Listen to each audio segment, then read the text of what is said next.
سیدہ عائشہ صدیقہ رضی اللہ تعالیٰ عنہ فرماتی ہیں نبی علیہ السلام کا جب وصال مبارک ہوا، آپ کی وفات ہوئی، تو یمنی چادر دھاری دار تھی، اس میں آپ کو کفن دیا گیا۔ اور نبی کریم علیہ السلام کا فرمان سیدنا معاذ بن جبل رضی اللہ عنہ نے روایت کیا، حضور نے فرمایا من کان آخر کلامی لا الہ الا اللہ دخل الجنہ، کہ جس کی زندگی کا آخری کلام کلمہ توحید ہو لا الہ الا اللہ محمد رسول اللہ، تو وہ جنت میں داخل ہوگا۔ یعنی اگر خاتمہ بالایمان ہوگا تو بندہ جنت میں جائے گا۔ اس حدیث کو امام ابو داود رحمہ اللہ تعالیٰ نے روایت کیا۔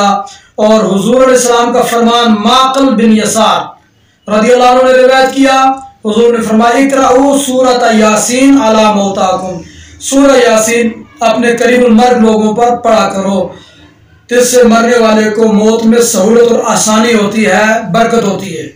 اور اس حدیث کو امام احمد، امام ابو داود اور ابن ماجہ رحمہ اللہ تعالیٰ نے تخریج کیا۔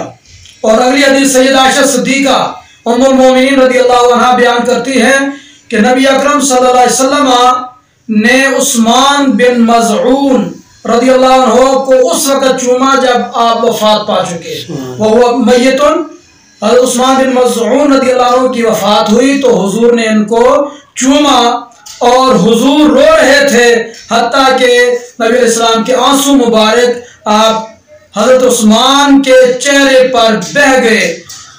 اس حدیث میں اس بات پر دلیل ہے کہ میت پاک ہوتا، ناپاک نہیں ہوتا، کہ حضور نے ان کو چوما۔